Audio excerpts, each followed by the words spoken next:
So we call these events the Wine Whisperer because I believe, correct me if I'm wrong, Sheila, but your career started with the wine, with your passion with wine, correct? Well, actually, it started with computer science. Mm-hmm. That's what I graduated. I majored in computer science and math, and with a minor, by the way, in Spanish.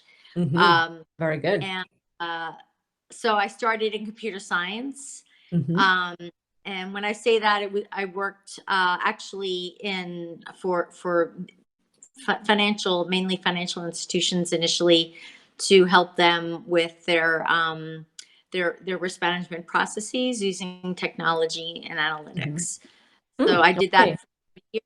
And but what was, let's say, kind of life changing for me was when I got an offer in, it was actually on September 12th, 2001, Mm, ironically, but I was in yes. New York City then.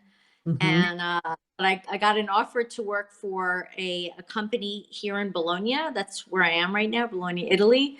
Oh, okay. Um, yeah, so I got an offer to work for a consulting and software company that's based here in Bologna.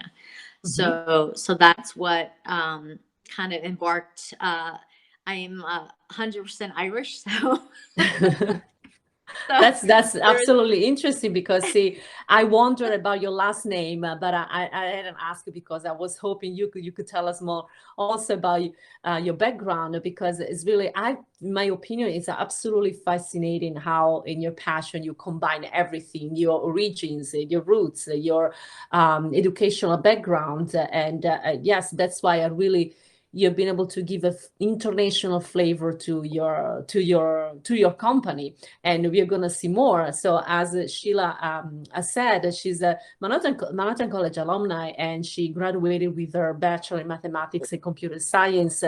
And so her passion and her actually first step started with moving to Bologna, correct? yeah, yeah. It Okay. happened. It And started a little how? before that when I was in the city. Let's say living in New York City, and I would go to wine Mhm, tastings in the evenings after work with mhm, friends, and mhm, so kind of the interest kind of started before that, but certainly once I got to Italy, because there's such a diversity of wine, and wine is a big part of the culture here. yes. Mhm. I just all of a sudden got like really, really excited and really into it. Hmm. And I know you said that you studied you got a major in Spanish. And how did you find how Spanish helped you, or perhaps not, to learn Italian while you were there in Italy, or what other things that helped you to study Italian and work there for Yeah. during this internship? Yeah, so that's a good question. So I was actually a minor in Spanish, just because I do like languages, Hmm. and but I must say, after I graduated from college, I was really shy about speaking, and Hmm. making mistakes. So I unfortunately lost, a lot of my knowledge of Spanish. But how the Spanish really helped me was that it gave me confidence. So once I got the offer back in 2001 to move to Italy, Hmm. I I didn't know any Italian back then, and I was going to be like completely by myself. So I knew I had to learn the language, and I knew, hey, I learned Spanish, so I should be able to learn Italian. Yes, and it is very interesting that you say this because I have many Spanish speaker students, and they tell me all the time that the similarities with the languages help them with the vocabulary and many expressions in Italian. But sometimes the two languages collide, and they are written on oral production comes out with a combination of the two languages, which is absolutely, I think it's absolutely beautiful. But nevertheless, I agree with you. It's the important things is to go out there and use it and practice it. No even being afraid of what comes out of your mouth, right? Just Oh, by the way, this presentation is not the most recent one. Mm-hmm. Because I did, I don't know if you have my most recent presentation, because I made, but whatever, there's not a Yes. huge amount of change to it, but. Oh, okay. Yes, we can definitely add it later if you want. You can share this screen if you want. You can definitely show us more. That's why I said we go with this presentation, and we can and definitely you can add more information, and we can definitely revise more with what I've learned. What I learned about you is what I took from the website and other information on the internet. So yes, you found it. I think at the beginning, the audience, you have to know that we tried to have Sheila at Manhattan College already 2 times, right? One time the event got canceled because of the snowstorm, and the second time I think there was a schedule conflict. So both times we had to cancel. But so that's why I'm very happy that we've been able to have you, thanks to this virtual formatting, to have you today. And I remember the very first time that we talked, you were saying that it was Vero Vino, right? So it was only focused on wine first. So Right. when did the interest in olive oil, with olive oil and other products started, or when wine and olive oil merged together to really form and complete your company? Yeah, so it happened while I had let's say, a year of sabbatical in 2017, when at that point I didn't have a job, but I was, let's say, kind of in between, and I had an idea, which was to help small producers, initially sort of wine producers, whose I found out there's a lot of small producers in Italy whose wines you cannot find in the United States, and that's for a whole variety of reasons. Which is why I had that year of sabbatical. So I was trying to kind of peel the onion and figure out, why is it so difficult for small producers when their products are really good and really interesting, and these are people that have their own they farm their own land, and they're making products based upon long traditions. So long story short, I wind up realizing that the same goes for olive oil. So there's either wine producers that also make olive oil because they have olive trees, or even I have some friends that have exclusively only olive farms and make olive oil, and that also is another product that I believe, frankly, has opportunity in the United States for people to learn different types of olive oil and taste just really small production, really well made olive oil. That is absolutely fascinating, and it is true. My father, for example, is a producer of olive oil and wine, and it tells me how there are so many smaller farms here in Sardinia, where my parents live, and somehow for them it's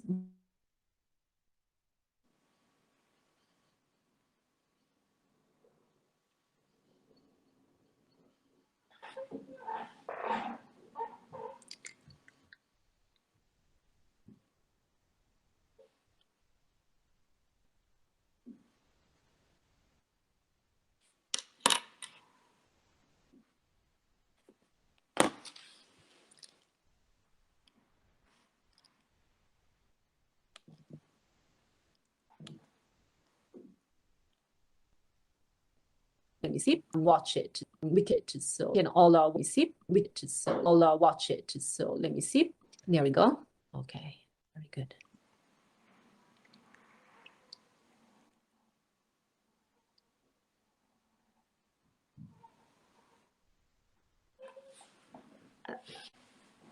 I can't hear it. Can you? Is the sound on? I can hear it. Oh, you can? Okay. Yeah, I can't.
Absolutely amazing and very, very useful advice that you gave in here, Sheila.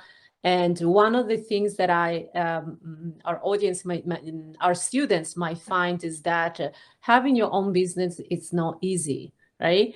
And here, I just have a curiosity, perhaps a question. What was your most difficult moment when in starting your own company? Well, there's a lot of difficult moments actually, but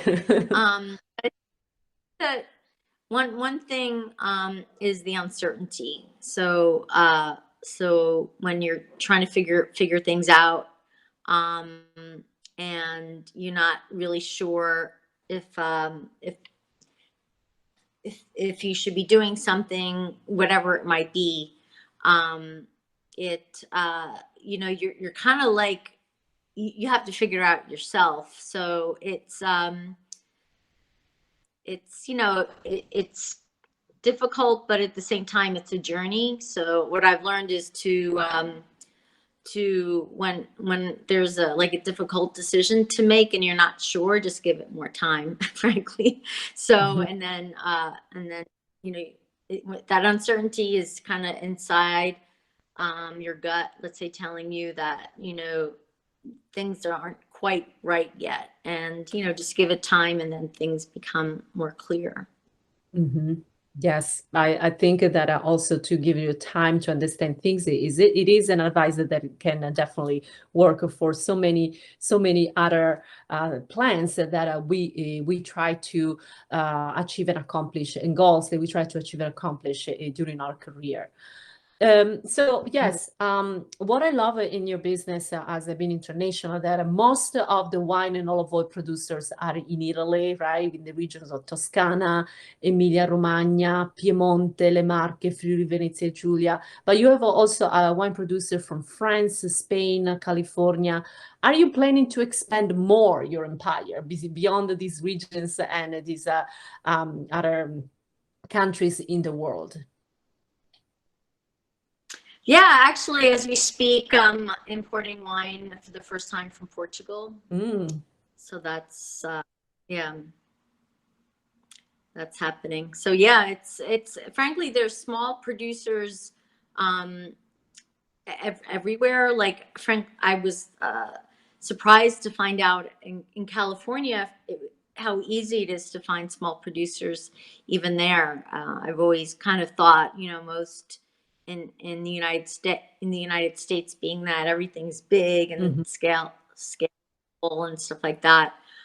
There are also a lot of these farmers, that are cultivating vines and farming that to make wine as well.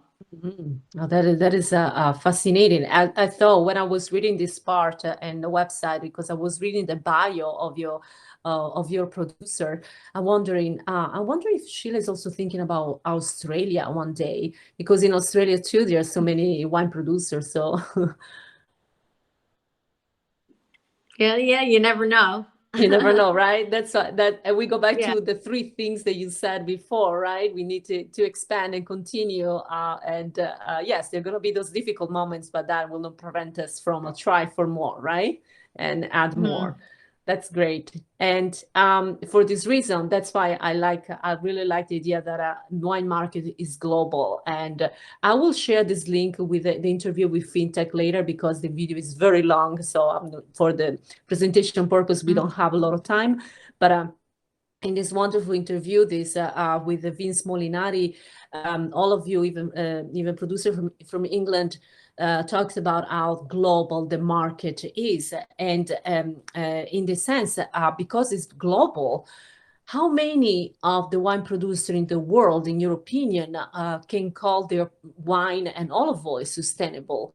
And what do you think about are we still in time to produce sustainable wines, or we are basically destroying our planet and we not be able to do this for very long? What do you think? Well, there's certainly been a large increase in the number of organic producers. especially I'd say over the past 5 years, and you even see it in U.S. wines, like going to Trader Joe's. I noticed, I guess about 2 years ago, that they have a wine that says made with organic grapes. And so, um, but there's definitely a lot of debate amongst wine professionals about, let's say, like currently there's a lot of debate about transparency and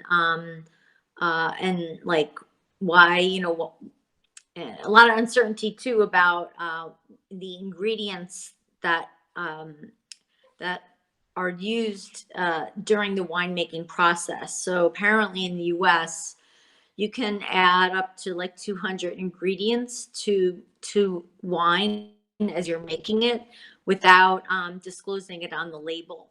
And so, so then there's also like a lot of articles and, people that complain of having headaches after even just having like one glass of wine, which frankly shouldn't happen. So I suppose they still need to do a lot more studies, but I would think that that if there is a disclosure, or at least if if a product was made in as natural way as possible, then I believe that at least people, let's say, that complain about how they feel afterwards and all that kind of stuff, will I believe they'll feel they'll get have less of those problems with wine that's made in as natural way as possible. I think the video that that you have up there on the slide is a video of a metodo Carino, so Carino method, which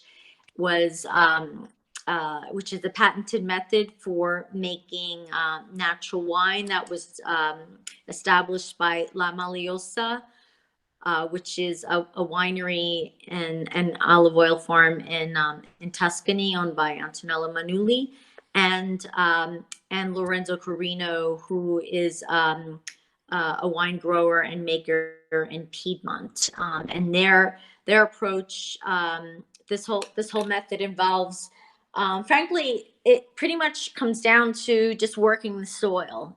So basically, I hear this a lot from also other small producers, is that you just have to make sure the fruit is good, and is made, let's say, with without chemicals and in a low intervention way as possible.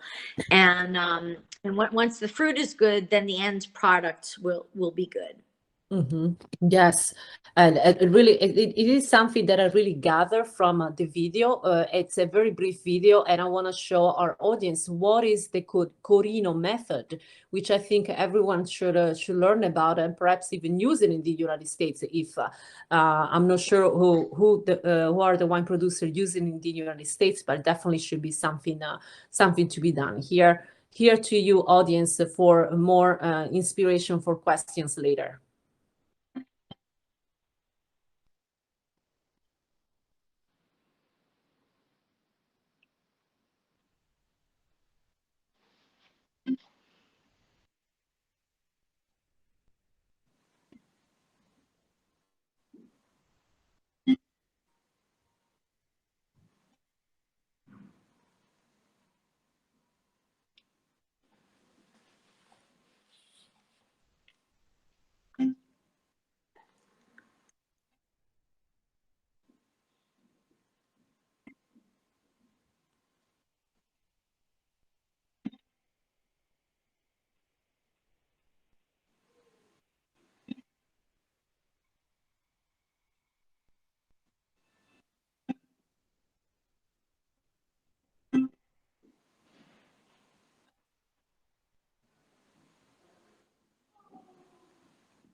Perfect. This too is an absolutely fascinating aspect of the Metodo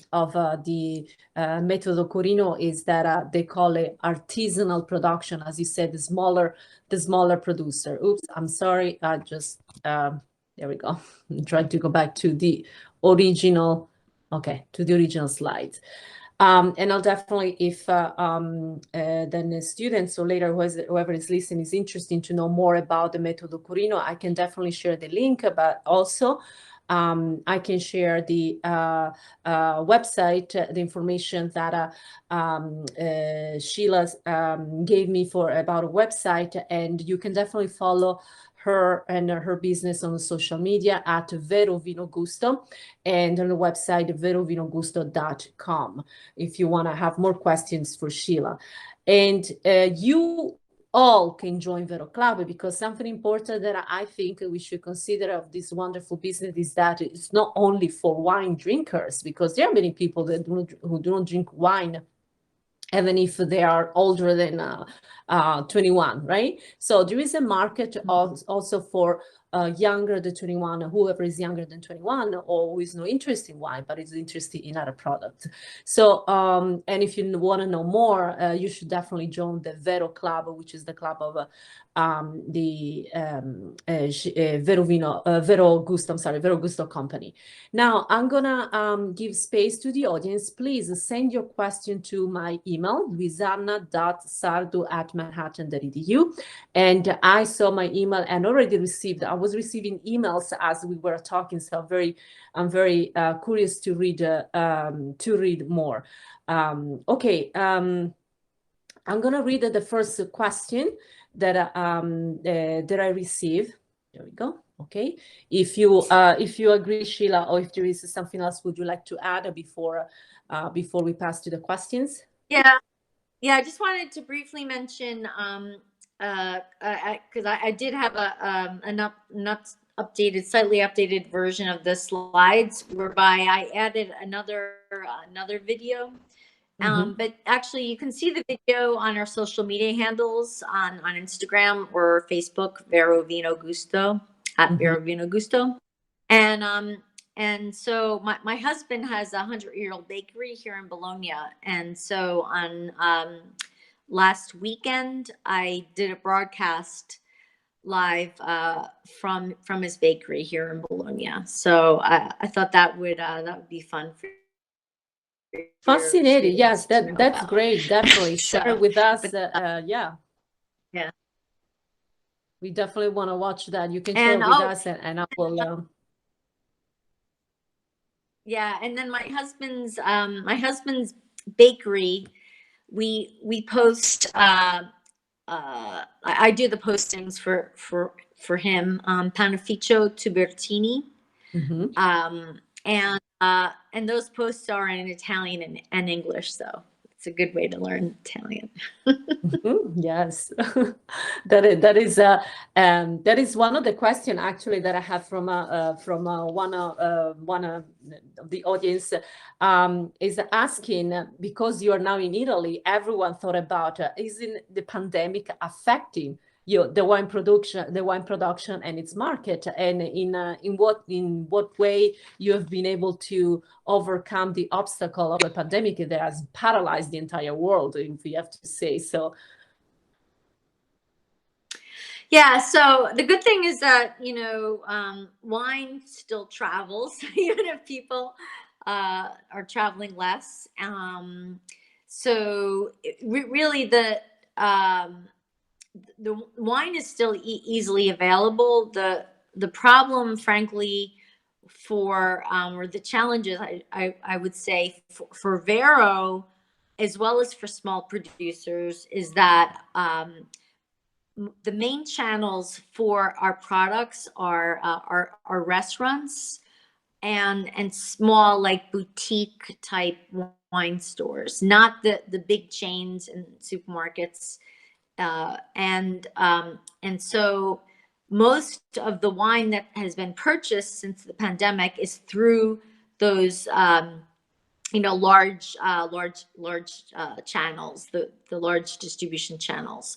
So basically small production wines, and let's say olive oils too, are that channel is suffering because it's basically just, you know, it's through word of mouth that you hear about these small guys and interesting products. So, but that doesn't stop me. Frankly, with my company, in any case, we just keep telling the stories. We have a really interesting talk on Sunday, this coming Sunday at 2 p.m. New York time, with 4 other women winemakers, and we're talking exactly on this topic: how has the pandemic affected their lives and their livelihoods, and what do they see for the future? So to really properly address your question, I suggest to tune in to either our Zoom or on Facebook Live on Vero Vino Gusto. Perfect. Yes, I will share all this. I've already shared all the social media with on the website, and I'm definitely going to remind everyone, if you want to follow more or know more, definitely connect. And here are the questions. Students are curious to know if you're living full time in Italy or if you travel a lot to meet all the producers in person. So I typically travel all the time. This was prior to March of exactly a year ago, pretty much. So since COVID hit, I still do travel, but I tend to my travel has larger blocks of time. So I'll stay, you know, longer, let's say in California, or longer in Italy, where I still have a home, and certainly doing a lot remotely. So you know, as I guess most of us are. Or most of you are like that. Okay. And I have a question. While others, I'm receiving other questions, they're similar. So I'm just trying to summarize it with the same questions or different question. Meanwhile, I wait for more. I have a question. I'm curious about the article that I read on the Authority magazine, and you have been named a female disruptors. So do you consider yourself a female disruptor in what is perhaps an industry mainly male dominated, or perhaps a change in the year? What is your position? Yeah, well, so less than 1% of the wines make it to your local store. And so my company is and basically allowing for a new category of wine and olive oil to be easily acceptable to Americans wherever you live in the United States. We ship to most in the U.S. To consumers through our website, verovinogusto.com. And then we also sell to wine stores, and of course, previously restaurants in several states on the East and West Coasts. So, yeah. Okay. Yes, that is absolutely fascinating. And in fact, that was one of the questions. I think it might be one of the women in business students. What was difficult, if it was difficult as a woman to pursue this business. So yeah, you think you have already answered a little bit, but yeah, I don't know if you want to add more. Yeah, I mean, to be honest, I you know, I come from an industry which is male dominated. That's in banking and technology. So I don't really feel such a difference, because I basically kind of, you know, used to it, I suppose. And I just you know, just proceed ahead independent of, you know, if there is you know, if there might be discrimination of some sort. So try not to let it bother me, and let it.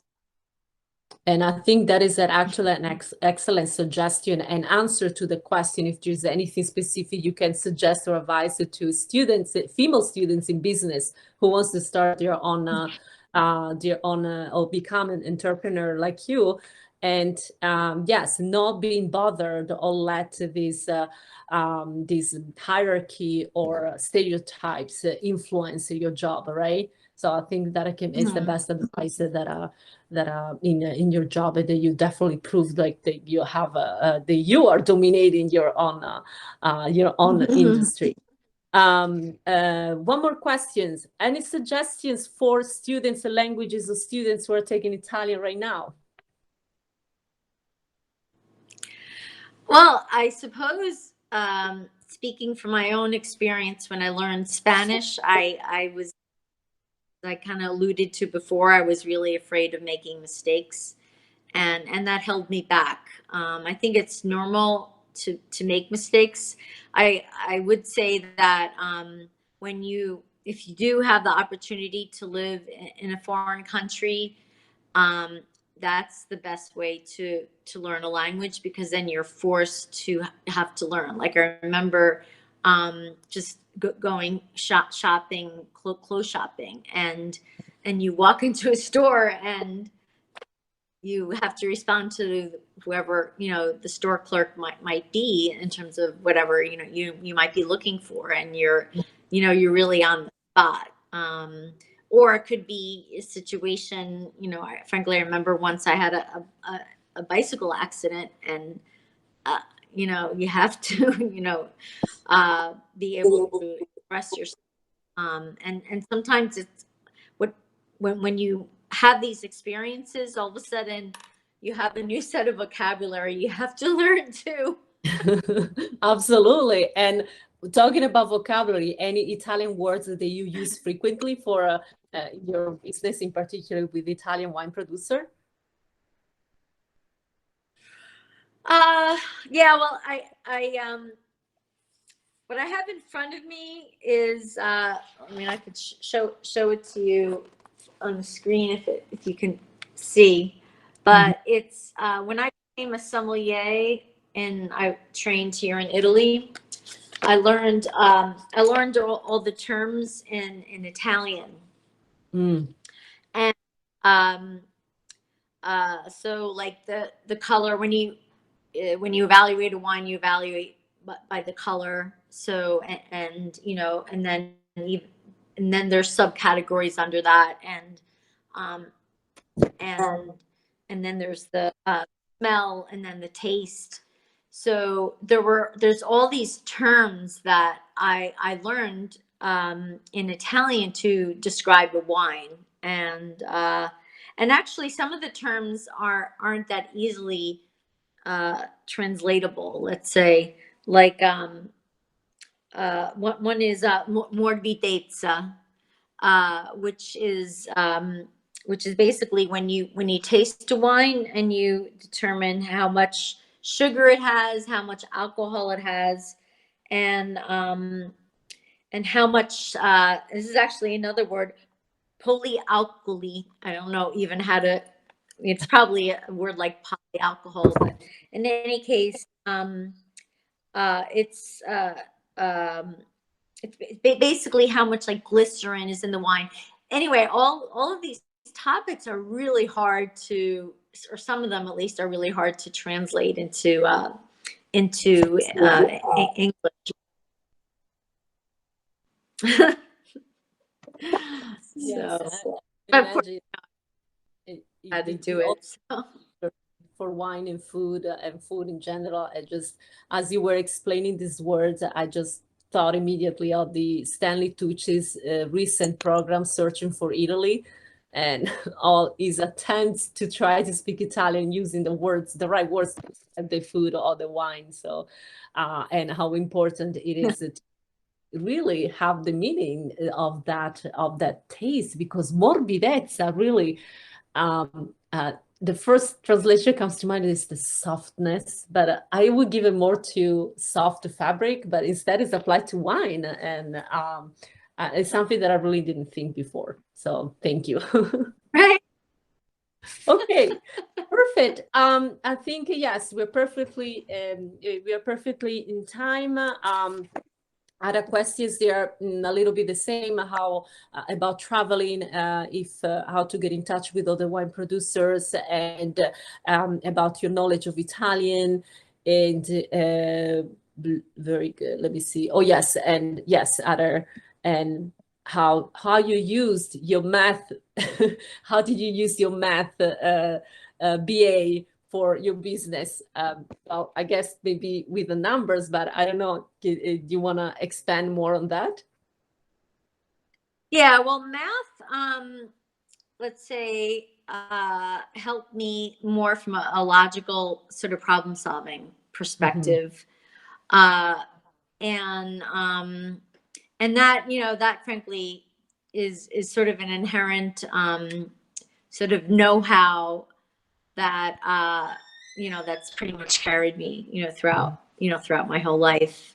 Yes. But I did an MBA from I got my MBA from NYU. And so my certainly my career has sort of transformed from, like, I started to be I started as a programmer, a computer programmer, and then went to have more of like a business type of career before what I do now. What I'm doing now is kind of a mix of everything, because of course I have to know business. I use software all the time, and a lot of the analytical sort of capability that I honed when I got my bachelor's at Manhattan College. Very good. Okay. Well, Sheila, thank you so much for the time you found for us from Italy, and we are 6 hours time of difference. We are very grateful. I really believe our audience students have learned a lot about your journey and your story. And I really I want to remind everyone. Correct me if I'm wrong, Sheila. You will be back for another event here virtually at Manhattan College for the alumni office. Is that correct?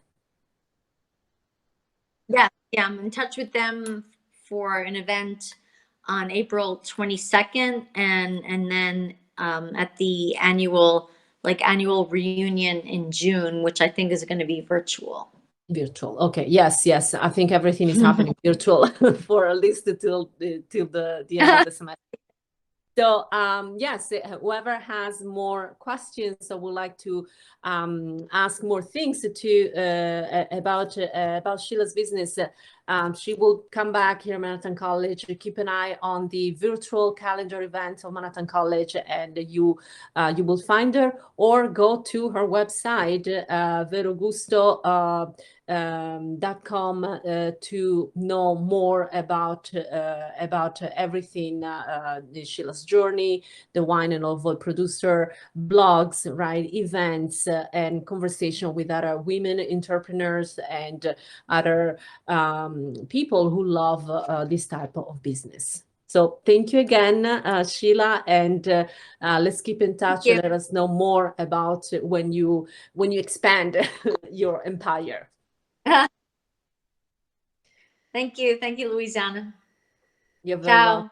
Thank you. Ciao, ciao.